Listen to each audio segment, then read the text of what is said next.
Hoy, layo-layo na yung gilaga ng pinuntindihan ni abot na po kog dahikan. Pag abot ni namo din diretso dahil sa mismong event kay magkuha ko sa akong reskit. Kay ni biyahe man gud mi is Bernie sa gabi tapos naabot mi is Sabado sa morning ni diretso dahil mi diri sa Mincy Beach Resort kay diri ta mag-claim og reskit. So before ta dito mo claim kailangan moagi sa dinhi kay maglogbook ta. So daghan ko nakita ng mga taga Surigao, mga SUR, mga runner ni sila sa Surigao City. Mo-apil sad sila so 42 kilometer ila. So mo ni ang view dinhi sa Mincy Beach Resort. Grabe jud siya ka nice ba. And then pag claim diri, kung unsay name naka-registered, dapat magdala ka og valid ID kay mo ilang pangitaon. Dayon kung dili ikaw ang maka-claim, kailangan na ay authorization letter and then xerox sa valid ID sa katong nag-register. Tapos naay sila kay na sila tote bag. So wala sana ako nag-open kung unsay mga sulod ana. Tapos na mga bata diri ga offer sila og kanang hair braid. So naka-try na ko ani sa Siargao, tag 500 man to lokop. Pero akong gi-try ato murag 300 naman. Pero diri sa ila is tag 250 lokop na. So gusto na ko i-try para pag run ako sa Sunday, hapsi akong buhok ba. So akong giinan mga bata, balik lang sa ami kay mao pa jud pag abot namo mga launa na ni. Tapos wala pay paniudto, wala pa kay istihan. Lang ko balik lang mi maglibot-libot sa mi diri magtanaw sa mi silang beach na grabe yung nice. Nakita nyo da ilang beach grabe kahinlo. Grabe lang kabalod. Bawal siya kaliguan kay kantilado man siya. Balod po dagko kayo. So kung gusto mo maligo dito sa unahan, pwede na siya. Pag man na to, nangita mig kaistihan, unahan dito sa mismong event para doon lang magbaktas lang. Kaso halos puno-puno na gyud kay ang mga tao magod ga kuan na ba? Ga booking na og mga kuan kaistihan.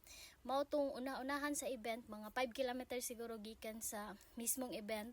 Nakakita mi diri sa Blue Bless Resort. So balay ni siya.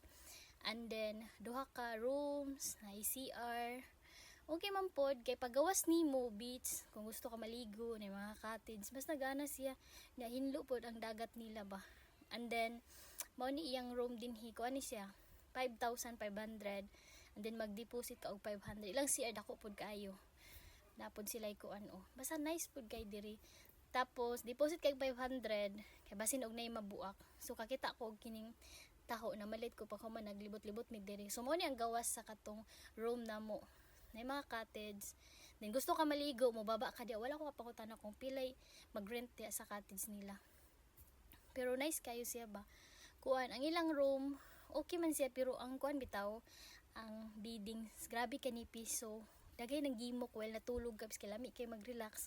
Katol kaayo siguro sa kadugayon na siguro to walay nag-rent or unsa ba ka or sa hapin siguro nahasta ka nipis pero okay naman siya.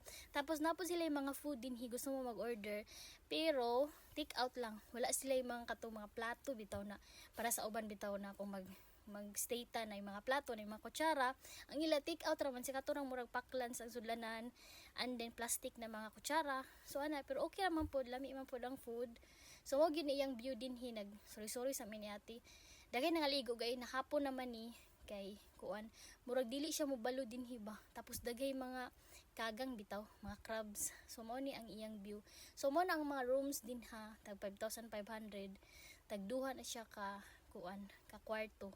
So daghan pag yung nice din sa Blue Bless Resort. Daghan pa yung mga activity diri na sila zipline, na sila banana boat. Basta daghan pero wala na mo na try tungod kay nagapas mi sa oras. Dayon pagka alas 5, naligo na lang sa midaan ni ate dinhi. Kay tomorrow, sayo ra man kumata alas 2. Tapos dili na ta makaligo pag uli kay init na pod.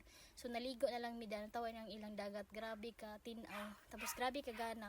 Pero kailangan og maligo o kailangan magchinelas ka kay daghay mamaak like atong tuyom napoy mga starfish. Si ate kay nang tiniil man siya napaakan jud siya.